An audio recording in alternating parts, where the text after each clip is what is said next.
The rain in Spain stays mainly in the...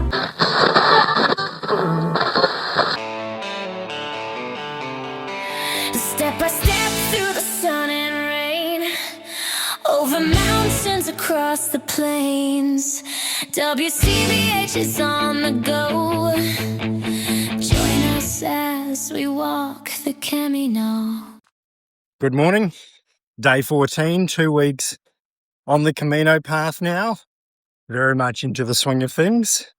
Walking 21 kilometres today from Nájera to Santo Domingo de la Calzada.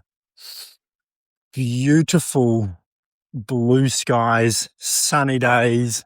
I'm not jinxing it. I think we're in for some good walking weather. So much so, I've started the day with the jacket on, but it's been removed, the big thick jacket, in the first 10 minutes, where most days it's on for most of the day and might be off if we're walking up a hill. But it's big blue skies. In fact, the horizon seems to be so much further away now, possibly because of the countryside. There are some large mountains off in the distance, but we're just walking through these rolling hills, vineyards, a little bit of livestock. But we just came around the corner, and then what was hidden from our view and then suddenly appeared again was these mountains off to our right, and the peaks are covered in snow. Spectacular. Something we're not used to seeing in Darwin. Something that does look spectacular where we are now. It's dry, it's hot.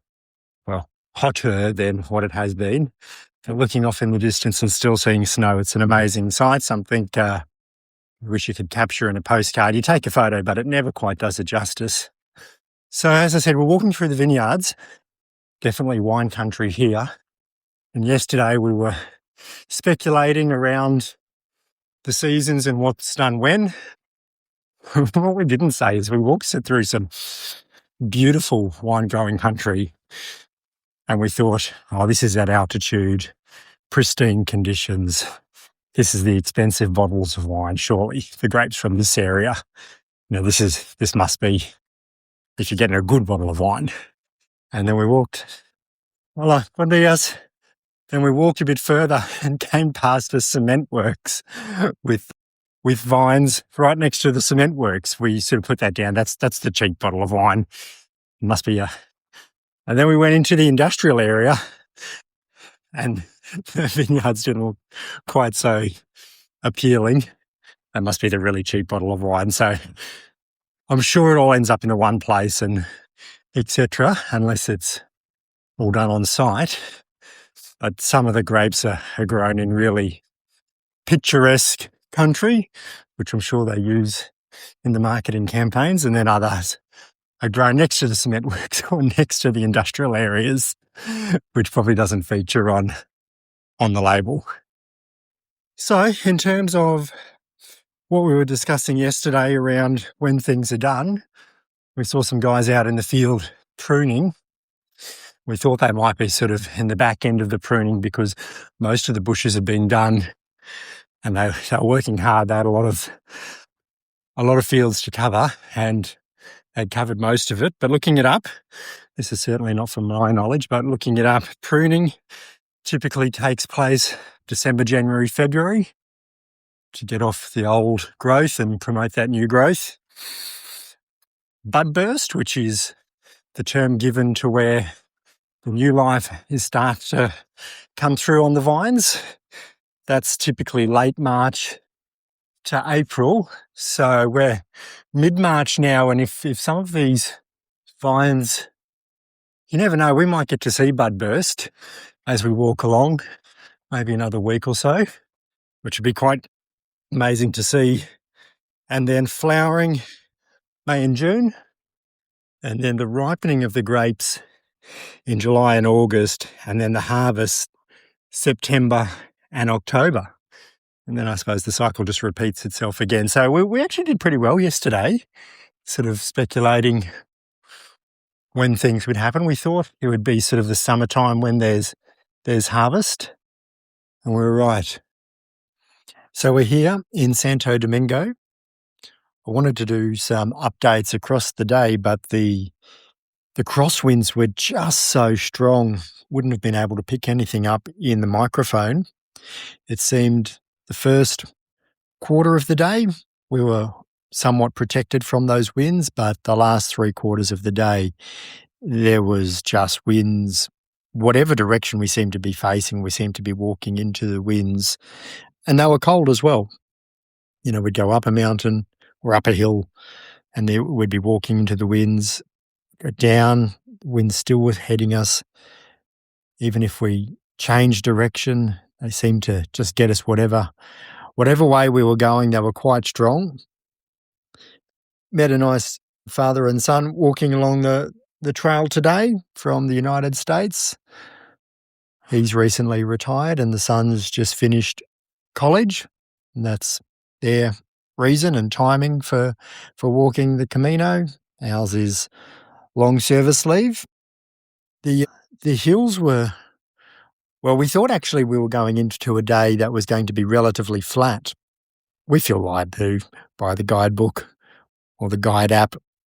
It was non-stop hills and descents. It was rolling, but the hills just seemed to go on for forever and had a multi-kilometre build-up and then a soft descent, and then they would build up again. So it did feel like you were on the Stairmaster all day.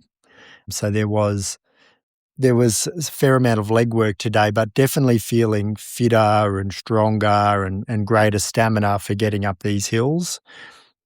Over years and years and years of farming, and maybe the winds as well, and maybe, you know, the farming machinery, the hills have just got this beautiful rounded shape. Doesn't look natural at all. It looks like it has been sculpted over many, many years. And yeah, the colours, you know, it's imagine a path that runs through the middle that's sandy, and then on either side of the path was just green rolling fields. After we got out of the vineyard section, we got into this green rolling field section, and it was almost like there'd be a section that would be a light green here, next to it would be a section that is a dark green, and then to the side of it would be a section that was brown but with green coming through. Another section would be brown because it would just been seeded, and it was just this patchwork of fields after fields after fields. Almost as if you went to a carpet store and they had shag carpet there that had been, or velvet carpet that had been vacuumed in different directions. And that was sort of the run of how the seeds had been planted. Very picturesque. It was a nice walk. The hills made it a little challenging, and the winds made it a little bit more challenging. But it was a nice 21-kilometre walk today. Walking along, start of the day, I did listen to the NRL that was being played Friday night in Australia, Souths versus Roosters, and well done to Alex Johnston on picking up his 213th try, equaling and then surpassing the great Ken Irvine in the game against the Roosters. Roosters went on to win that game, but what an achievement there, 213 tries. And he's probably got a little bit more football in front of him, so he should be able to build on that before he retires. But yeah, great scenes coming out of that game, so enjoyed that. So we've got another big day tomorrow, hot shower, recovery, and we'll do it all again tomorrow. The rain in Spain stays mainly in the...